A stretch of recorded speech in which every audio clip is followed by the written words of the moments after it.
Hey guys, Thor here with Thor's Basement Records. How's everyone doing? Before we get started, album of the day, the Stone Roses. Alright, now let's get started.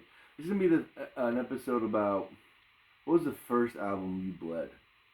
So, most people's range, age-wise, when they first listen to an album over and over, I would say probably between that 12 and 14 mark. Of course, you probably listened to music before, but I feel like middle sixth grade to seventh and eighth grade is like the sweet spot. And for mine was Guns N' Roses Use Your Illusion 2.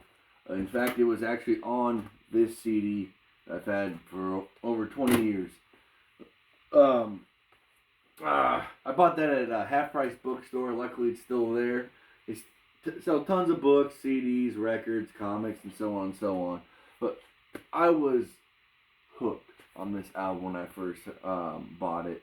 So I knew a few of their songs. I don't think I knew any off this album. I think I heard most of their stuff on from Appetite, for Destruction. And I saw it at half price bookstore. I think it was like $5 or $4.99. I remember it wasn't real expensive, so I picked it up. Probably my dad paid for it. I'm guessing at the age. And man, I remember the one song I fell in love with, which was "Knocking on Heaven's Door." Oh, man, I remember I listened to that song over and I thought it was such a cool song. But I mean, you don't gotta. There's not a bad song on this album. I mean, "Civil War," "Yesterday," "Pretty Tied Up," "You Could Be Mine," which I believe that was on Appetite as well. But "My World's" terrific. Get in the ring. I mean, like I said, this is one of these you put on, or at least I don't think I can do it anymore. Like most of the Guns N' Roses albums, it'd be hard. Oh, there comes my dog. It'd be hard for me to. Hey, buddy. Hey, buddy. All right, hang on. It'd be hard for me to put on a Guns N' Roses album anymore and just listen to it from start to finish. I've listened to it so much. And I was obsessed with. Alright, let's get you down. I was obsessed with Slash too in my early teens, man. You looked in my room, it was pictures of Slash everywhere, posters, even just ripped out magazines of him, man. I was obsessed with him, man. He's the reason, pretty much the main reason why I picked up, what's wrong? The main reason why I picked up the guitar. It's okay, buddy, it's okay.